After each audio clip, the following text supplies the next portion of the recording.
Hi, everyone. Good morning, good evening, good afternoon. Welcome. As people start coming in, I would like to extend a very, very warm welcome to all of you. I am Tejaswini from Global Schools Forum, and I have with me Ajay. And we are very excited to have the team of Simple Education Foundation with us today for our event on partnering for impact, building resilient government education systems together.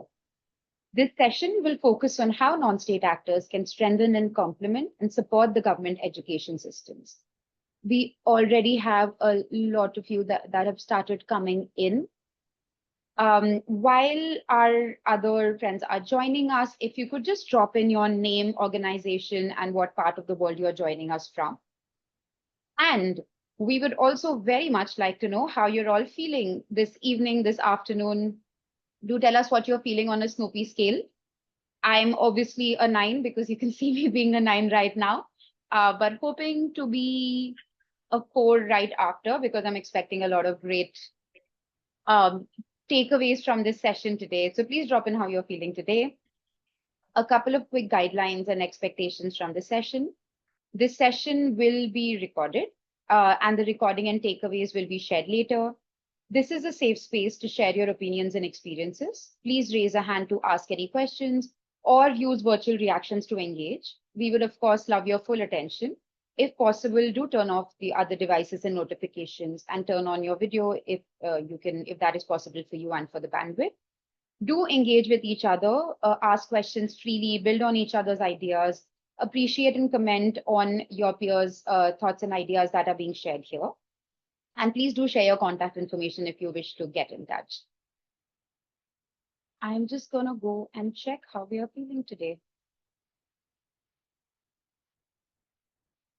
1. Oh, someone's really happy. Thank you. I'm glad you're feeling like a 1, Tarang. Hi, Reba. Please keep dropping in your names and organization and how you're feeling. I'm just going to go into and tell you how we are going to use the next 60 minutes today. So we have SEF with us today, and we are going to spend the next 60 minutes, understanding the work that they do, followed by a quick Q&A session where you can ask them about what you have learned from them today. We will then go into a peer learning session where we will all discuss in our context how are the challenges that we speak about today coming up and learn from each other about how we can solve these challenges. I understand that not everyone may be very comfortable with small groups, but even if you don't necessarily have anything to share, please do stay and listen to your peers and provide support where you can. I'm going to begin by telling you a little bit about GSF for those of you who do not know us. Global Schools Forum is a collaborative community and innovation accelerator and a partnership builder for non-state organizations working to improve education at scale for underserved children in low and middle income countries. Since our establishment in 2017, we have grown our community to 177 organizations spanning 71 countries, collectively running or supporting 1.38 million schools and centers, and providing education to more than 134 million children. The organization in GSF's community are standalone schools, a diverse set of school networks and ECD centers, and organizations providing core support services to non-state schools and government education system. This event today is a part of our Evidence Hub on government and non-state partnerships. The Evidence Hub was developed as a knowledge base to help both governments and non-state actors create sustainable, impactful partnerships through resources such as toolkits, case studies, and policy briefs. We'll be dropping in all of these links shortly. In our previous events, we have spoken about the importance of partnerships, how to initiate partnerships, and how to scale partnerships. With SEF today, we are going to go a little bit further. We are going to explore the tensions between scale and quality. We will learn what resilient, high-quality government systems look like. And of course, we will exchange experiences and learn from each other on what some potential solutions are. With that, I would like to introduce our two speakers today from Simple Education Foundation. We have Srinidhi Lakshmanan, Director of Research and Learning. She brings over 12 years of experience in the field of education and currently leads the research and learning team at SEF. She's responsible for conducting research on SEF's teacher professional development programs and strengthening these interventions and tools by applying national and global evidence. She has previously served as a Teach for India Fellow in a government school, as a teacher mentor and a curriculum designer in a low-fee private school, and an early years educator at an alternative schools. She holds an MA in education. Next, we have Geetika, who's the director of programs and has been working in the teacher professional development space with over 9 years of experience in education, specializing in training design, coaching, and facilitation. She leads the systems transformation programs at SEF and has delivered multiple government teacher training modules at scales. She oversees the design, implementation, and impact measurement of systems program at scale. And she holds a master's degree in organic chemistry and a bachelor's in education. With this, I'm sure you know that you're in great hands, and I'm going to hand over to Geetika and Srini.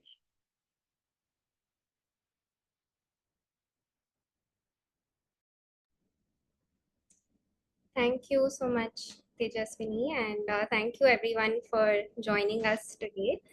Gitika and I are very happy to be here on behalf of Simple Education Foundation, and also very grateful to the Global Schools Forum team for creating this space for all of us to share our learnings with each other on partnering with government systems.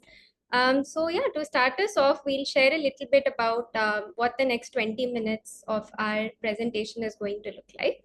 So we'll be sharing a little bit about who we are as an organization, what our belief and approach is, who is this government system that we work with, what have we learned so far, and what are future directions looking like for us. So to begin with, we would actually love to hear from all of you on how you view non-state actors in the larger ecosystem. So we do have a quick prompt for everyone, and we would love for you to share your responses on chat. Of course, please do fill in both the blanks. So we'll probably wait for like 15-20 seconds to get some responses from everyone. So non-state actors are blank but not blank. How would you respond to this prompt?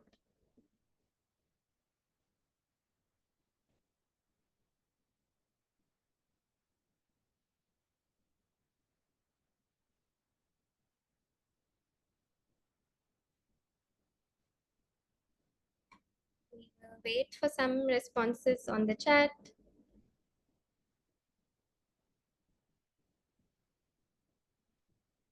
Okay, thank you, Rajat. Rajat says an enabler but not a substitute for states work. Our partners and not substitutes. Reba, thank you. We'll wait for a few more responses.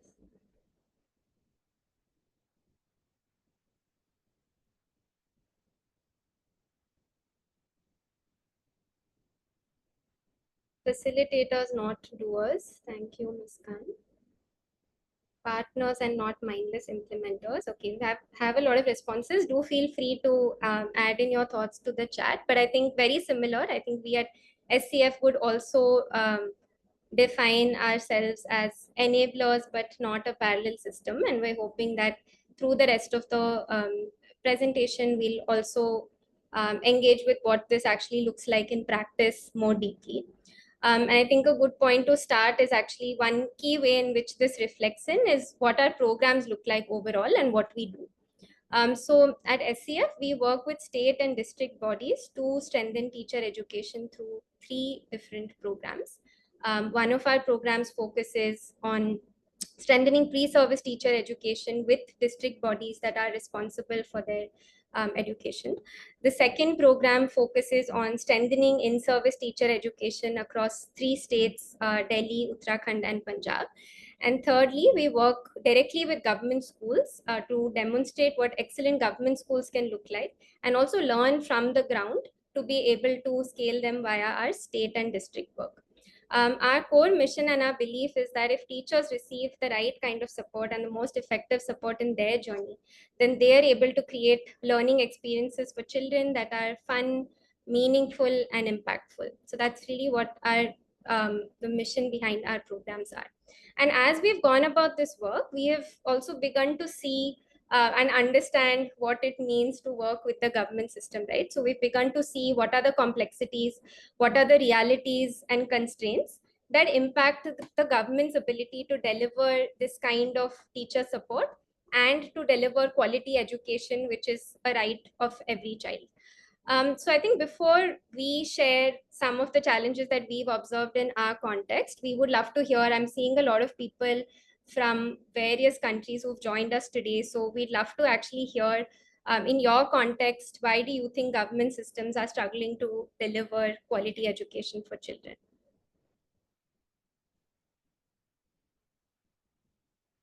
Again, please feel free to share on chat. We have some responses coming in already. Inadequate financing, yeah.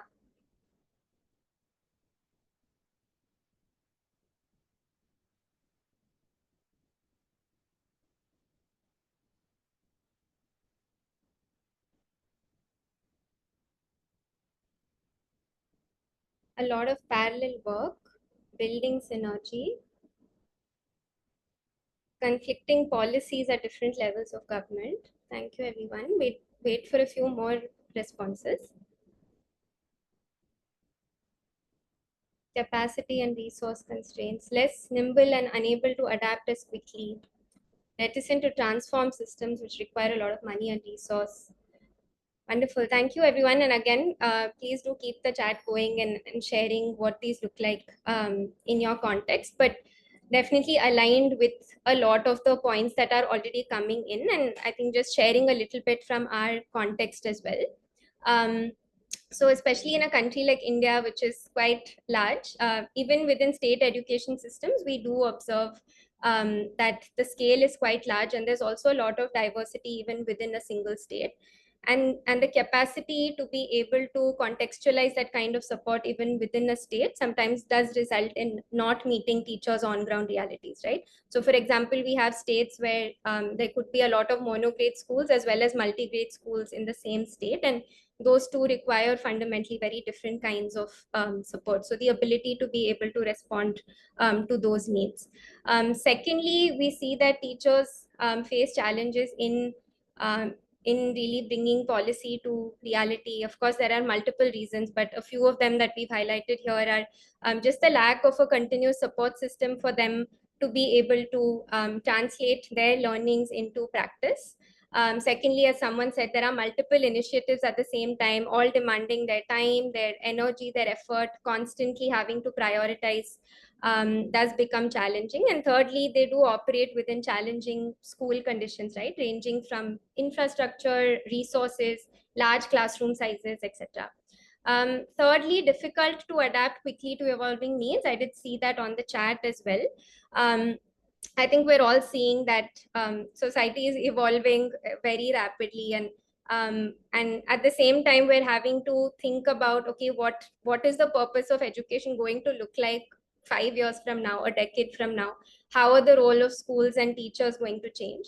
And at the same time, we're dealing with a very real and immediate problem of children not being proficient in foundational skills, right? So how do we really balance both of these needs is also a challenge that we've observed. And lastly, there's a whole ecosystem of government stakeholders who support teachers in their journey. And we've seen that the capacity building of these stakeholders is also limited and infrequent.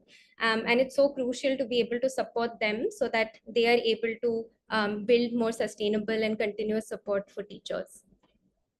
So I think with as we've sort of seen these challenges and observed them in our context, one thing became very clear for us, which was that we really need to work with the system to solve for these different challenges and support them in their role in delivering quality education, so that we're reaching more teachers and more children and not really creating a parallel system like a lot of you shared earlier. So sharing a little more detail of our work. So we work with key stakeholders in state and district bodies to do this, with the administrative leadership, to say the coaches who work in classrooms. And we do this in two ways. Firstly, we work with the state and district bodies to redesign the continuous professional development that teachers experience. And we do this by working with them to design and deliver high quality training workshops, ensure that teachers are getting classroom coaching and mentoring, and also other resources that can help them teach in the classrooms.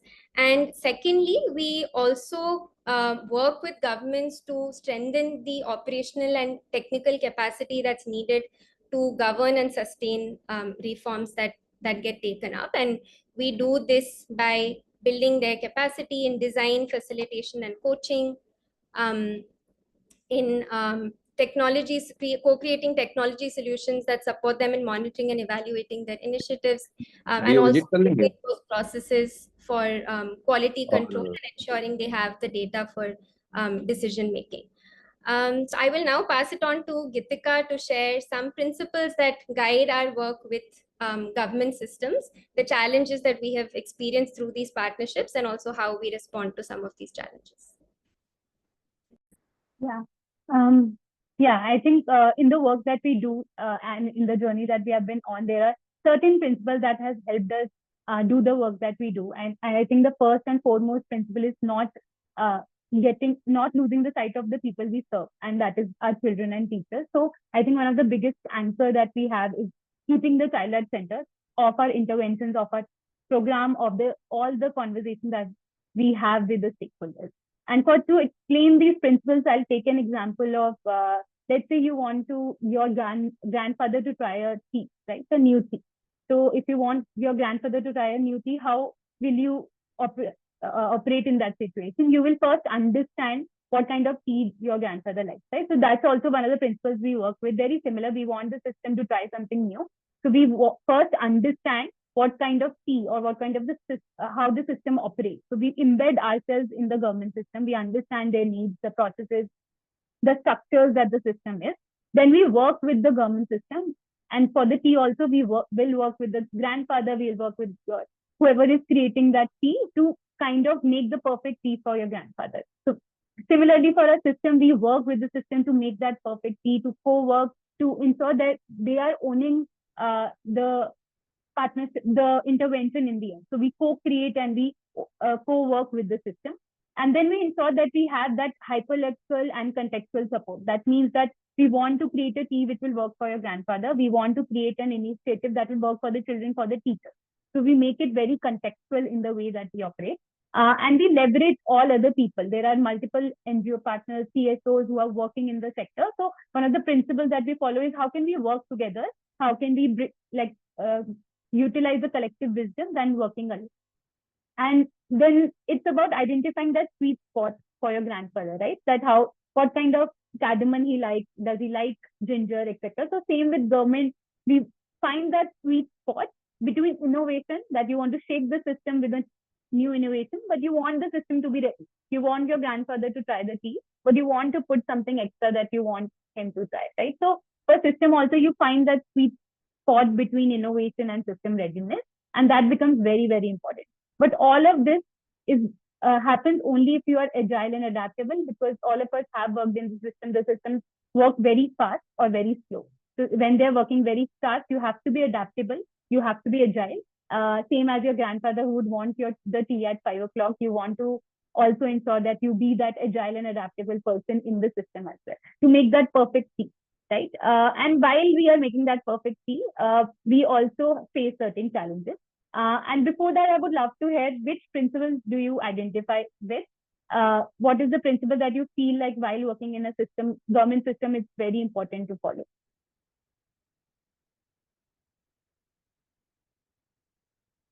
You can just write any one principle that you feel is very important to work in a government system.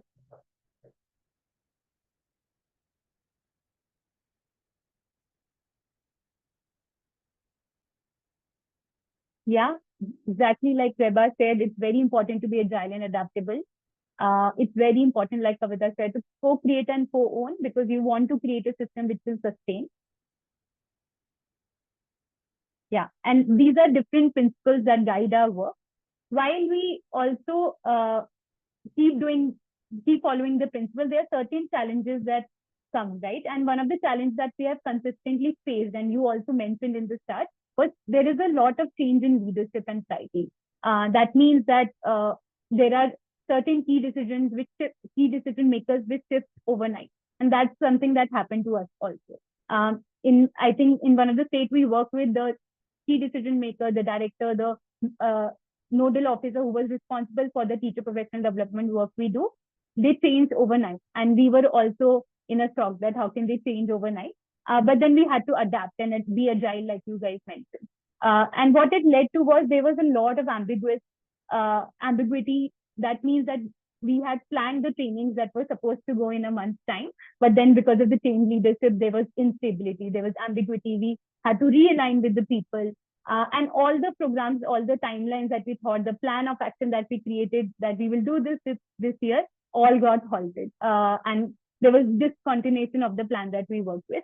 And these were the certain implications we had to work with.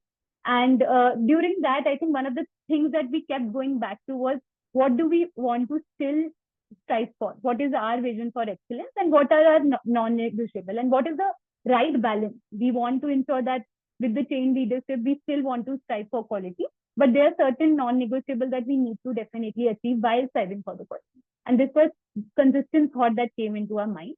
And to mitigate that, we realized that we have champions in the system. So the first thing that we did was to invest in building new relationships with the new leadership.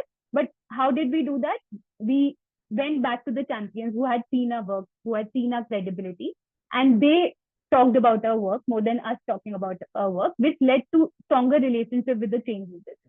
And after leveraging these relationships, starting to build new relationships with the leadership, we wanted to understand their motivation. So second thing we did was to talk to these key decision makers, to keep showing up, keep going every day, they must be tired seeing our faces, I'm very sure, after that.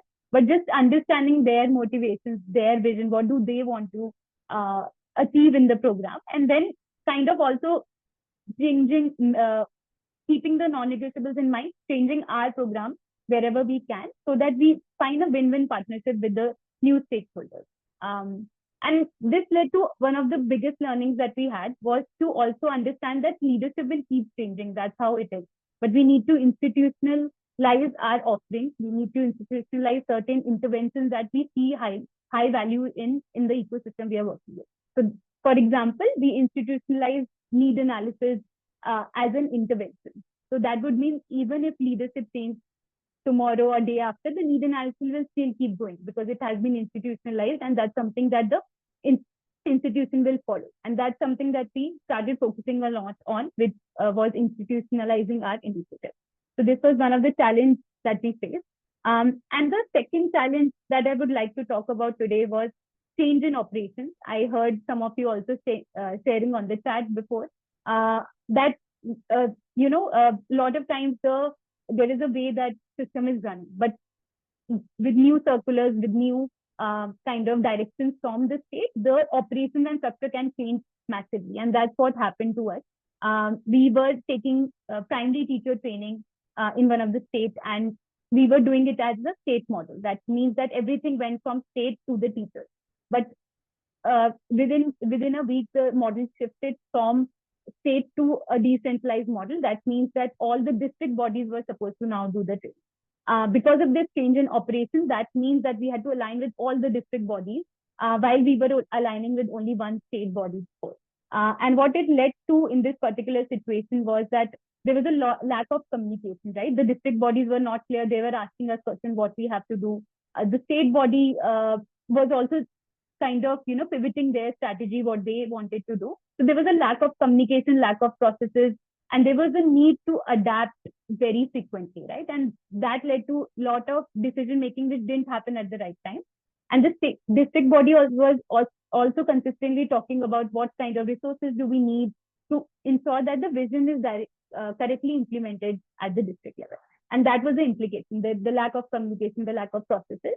And with this also, we went back to one of the things that we were consistently thinking about, that when a structure change like this, when we move from a centralized to decentralized model, how do you still keep certain things standard so that the district bodies have the decision parameters that they need to take? They know how to drive the quality, but you give them the flexibility to contextualize, because in the need analysis, it was very evident that the teachers needed different things at every district body.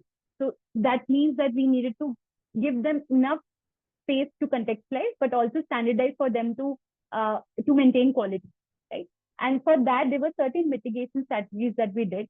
We firstly wanted to pause and understand how the district bodies are working, what kind of processes are being followed, what kind of communication channels are being followed, etc. So we took a pause. We went to every district body, understood what they wanted to do, what their vision is, what are their current structures, how do they operate, and that required our team to go to all district bodies, right?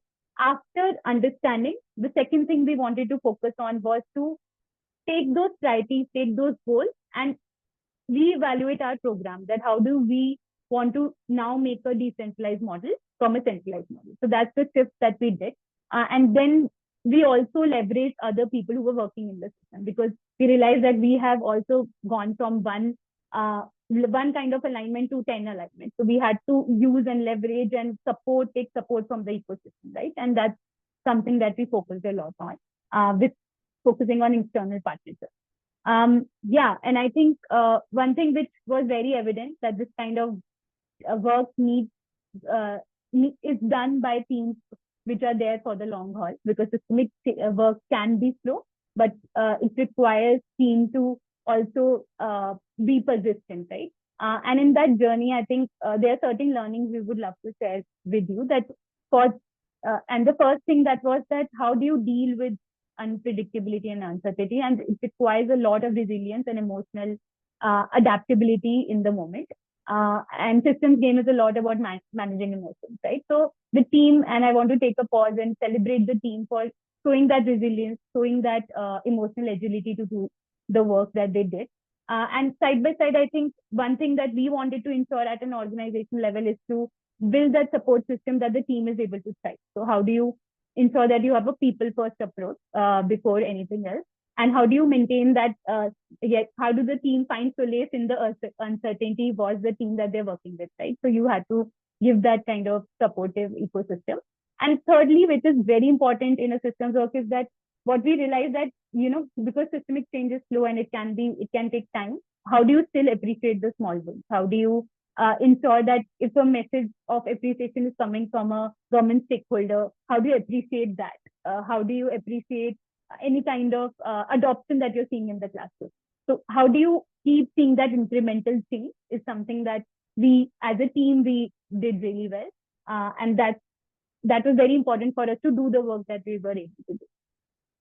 And with this, I would, there are a lot of learnings like this and insights that we would love for you to read in the case study that we have just shared. And you can scan the code, or we will also share links later that you can reach out, you can go for. Yeah, and there were a lot of challenges, there were a lot of learnings, and side by side, there are also certain things that we are very excited for. The first thing that we want to do is focus a lot more on the smaller units, which are district and block work, along with our state work.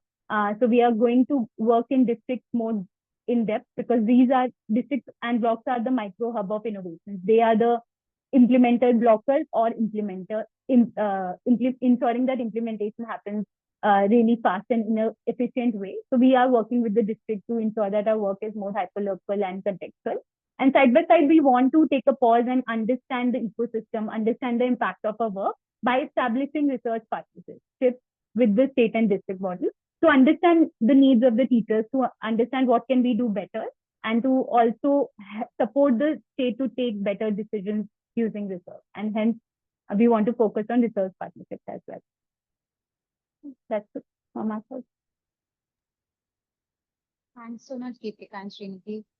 And we already have a lot of questions coming in. Please feel free to unmute and ask your questions. I can begin with the first one that we have from Celius. Should the new leadership change the vision or work with the one already defined?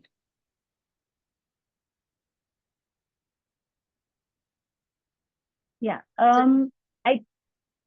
I think the answer for me personally would be that whenever there is a new leadership change, one of the thing that we have tried is also to align them on the previous work that we have done. So I think just it's important to take that time with them to show the work that you have done, so that there is not a very significant amount of change in the vision or the work that has already been done. So you take the time to align, and then also find that sweet spot, that work that they want to achieve and you have been trying to do in the last few years, and then find that win-win partnership. So I think massive and drastic change might be something that they're visioning, but it's a journey for you to align with them, to show them what the work has done, the kind of impact it has got, and then align them and make something that works for them and you as well. So I would say that that helps generally. Cindy, feel free to add if there's anything. I'll share on chat. We also have a question from Swati from Antaram. She's saying that we are on a very similar journey of moving into a decentralized model and would love to understand how you tuned internal teams to embrace the decentralized model, if there were any structures or methods that work for you. Yeah. I think for this, I think one definitely thing that we tried was like, I think communication is the key, right? So first thing was to align with the team why the state is doing a decentralized model, what kind of impact, positive impact it can lead to. So internally, just doing that alignment, ensuring that the long-term vision or the zoomed out picture is very clear with the internal team as well. And they're not feeling like they're doing because the state is doing, they're also feeling like a part of the process. And I think that's something that with internal team generally helps. The second is that also finding that kind of small wins that we talked about, right? The decentralized model, we realized that the hyperlocal contextual part was coming so strongly than a state model, than a centralized model. So for us, it was finding those small wins and the impact that actually leads to decisions like this. And there are positive impacts that are happening because of a decision like this. So internally, just aligning on those small changes or the impact that it can bring. And then I would say definitely pausing and having spaces for us to brainstorm on what can be done in a situation like this, what kind of decisions we are making, what kind of decisions we are making as an organization, how are we aligning with the state, how are we approaching the whole situation. So that kind of sessions or brainstorming ideas definitely help to ensure that everyone is on the same page.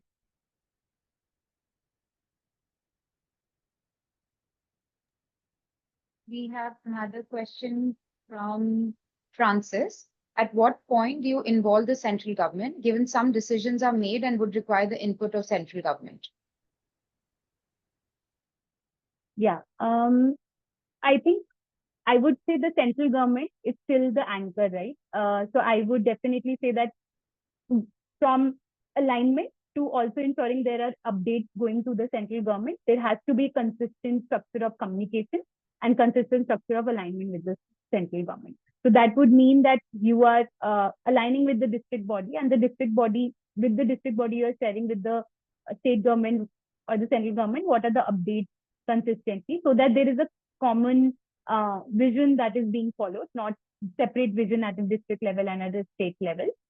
So there is a need in terms of need. I would say at the start, there should be certain standard operating procedures that the central government is also supporting the district government. Like we said in the case study also, there was a lot of need of support that came from district bodies, and they were looking for that support in the same central government, from the central government. So it's important to align at the start, then have consistent updates, communication, so that they know what the progress is, and in the end also align on the next steps and the next vision that you have.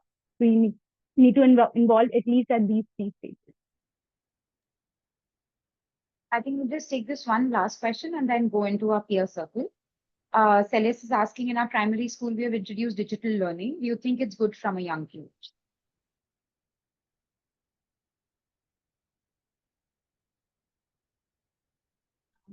Cindy, you want to share? I think it's more like a opinion question that we can share. But yeah. I think we might need a longer conversation on this. But yeah, I think it really depends on what the focus is. But I mean, we've definitely seen use of technology being able to support children with diverse needs, etc. For example, but I think for us, largely the challenge has been one, working with teachers to really support their digital literacy, and secondly also tech infrastructure, for example, has been a challenge. But I think if it's balanced with all of the other kinds of learning experiences, then it definitely does support, is able to support in a more personalized manner for children. Thank you. Please keep dropping in the questions in the chat. The SEF team can respond to it in the chat as well. For the second half of this session, as promised, we are actually going to go into smaller peer circles where I'm just going to put up this slide. So essentially, you've heard from SEF and also heard specifically about some of the challenges that they spoke about. What we want to do is encourage you to now share with your peers and also learn from them. So in small groups, I will request Ajay to send us into breakout groups in just a bit. But we want to essentially understand for the challenge of how can you move from resistance and fragmented efforts to real co-ownership and lasting policy change. Now, in this, the first question we have for you is how did this challenge manifest in your context? And secondly, what has worked in your context to address this? If this is a challenge you're still facing, then please do listen to what some of your peers may have done.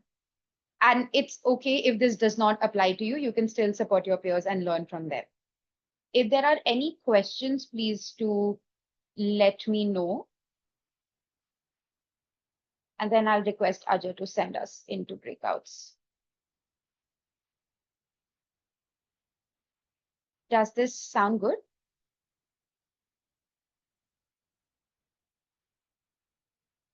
I'm going to just share a note-taking template. You're going to have facilitators from SEF and GSF in each of the rooms who will help you out.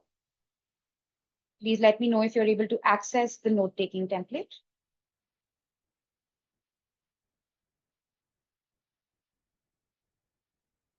Just a thumbs up, anything in the chat.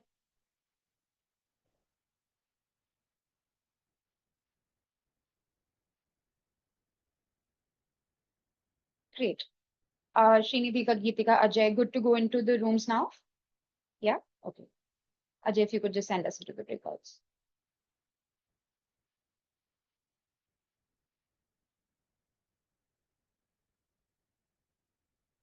Hi, everyone.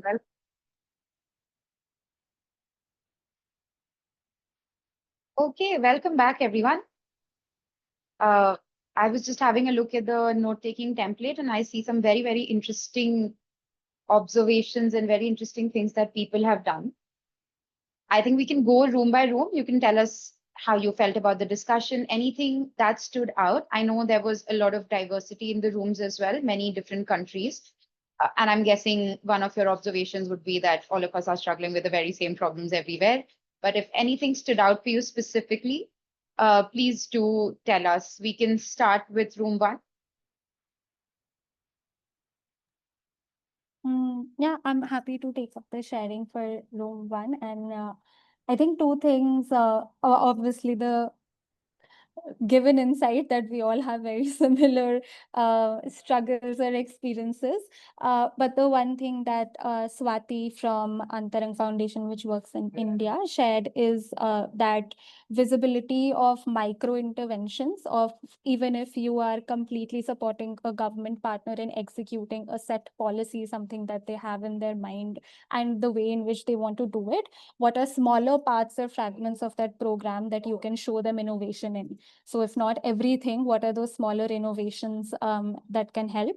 And there was also another interesting thread on when it comes to relationship building, who are the actors with whom you are investing in when it comes to relationships? So temporary versus permanent actors, which look different in every context. For some it's politicians, for some it's bureaucrats, and then there are technical experts. But knowing the system well enough to know who is there for the longer haul also, and where you need to have that consistency. I think those were two interesting points that came up in our group. Thanks, Siddhi. Was it your group I saw comments saying politicians are temporary? Yeah. But so making it work with the actors, that's... Yeah, that's the one. Do we have anyone from room? I think the first room was Geetika, Reba. I only see two. I think the others have dropped off. But if anything, anything that stood out for you?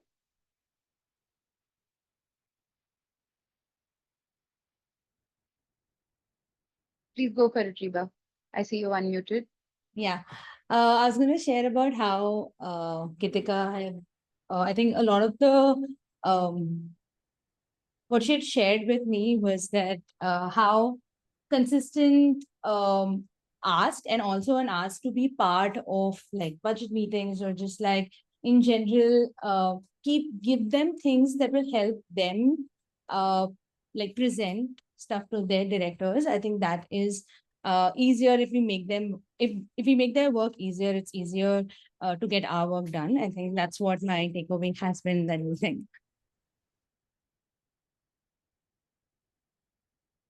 I think agreed with that. Even while we were making the government non-state partnerships evidence, how one of the key themes that was coming back again and again was that we shouldn't try to provide solution for something that we have a solution for. We should be trying to solve their problem. And in that is where you will get the collaboration instead of trying to give a solution to something you have. And then we have, Vidhi already went for room 3. Room 4, Mark, Christine, anything you want to share?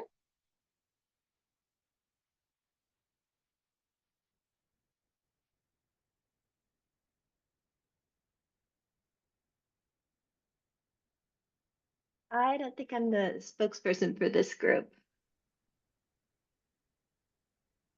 That's not a problem. I think the others are not here. That's fine. Anyone from room 5? We have Anindo, Harmeet, Shrutika, Vishnu. Not name calling, just mentioning everybody in the room. If there's anything that stood out for you. Yes, I can quickly share for room 5. So one, just that for 3 of us, the challenge was very shared. And for one of us, it continues to be a challenge. They've been working on it since 1 year with a particular stakeholder. And the resistance has been a lot. And, like they have tried things like building those personal relationships, being there with them, celebrating their birthdays. But even then, the resistance continues to be there. So some of the things that we were thinking about that are probably working is really sort of like listening to stakeholder, that what are the kind of language or words or context is something that they resonate with, because one key insight was that it becomes very individual in terms of where an individual stakeholder is in terms of their motivation, their zeal, their acceptance. So we also have to look at the work with system from that individual lens as well, and to really see that, like what is the context and language, the understanding that they come in with, and use that to sort of like put forward what we want to propose. If we want to move forward from a lens of collaboration with them. And very amazingly, in our group, Harmeet and Vishnu also started doing like real-time brainstorming on a particular challenge. So that was also fun to experience. Yeah. Please, if you put that in the chat, great. I'm sure we can all brainstorm together on it further as well. Please do share that with us. And I think just 2 more rooms we have. If anyone from Manvinder, Umari, Shahnaz, and the other group on Ashleisha, Dipankar, and Unia, anybody from these 2 groups who would like to share, please do let us know. Yep. Thank you from our room. We said, first of all, you need to recognize that resistance is part of change. So if you're a systems influencer, you must expect that the resistance to be part of what you're going to handle if you're to succeed. So the very first thing for us, we said, is to understand or to identify who is resisting and why, so that you know exactly who you're facing and from what direction are they coming from. Then the other is for us to involve the stakeholders at a very early stage, right from the planning, the designing of the program. So you co-design, co-create things, lead them to themselves identify the challenges, don't come with the challenges, let them be part of identifying the challenges and therefore the solutions, so that they get that buy-in into the program. And then at any one moment, I identify any quick wins and celebrate them with the team. Yeah, to catch their trust. Yes. Thank you. Thanks so much, Unia. I think we have a headline: resistance is important for change. And that would be one key takeaway for us from this session. We have a minute to go. Ajay has already shared the poll. If you could please fill that in. And in the last minute, I know there are still 1 or 2 groups who may not have shared. If you, anything that stood out, anything that you would like to discuss, please do raise your hand, unmute, and let us know. Just as the last steps after the poll, we will also be sharing key takeaways recording from the session and the presentations that you saw today. Ajay would have dropped in, I think, contacts. All of this will also come on email. If you want to reach out to GSF for the Government Non-State Partnerships Evidence Hub, to SEF to learn more about their work or collaborate, please do. And if you want to also get in touch with each other, please drop in your chat, your emails, and we'll make sure that it is shared across. We are exactly at time. This was such a wonderful group. Thank you so much, everyone. Please feel free to drop Thank off if you. you have finished the poll, and we are here if you want to share anything with us. Thank you. Massive thanks to the SEF team. Thank you, Srinidhi. Thank you, Kitika, for that wonderful presentation. Thank you. Thank you. Thank you so much for having us here.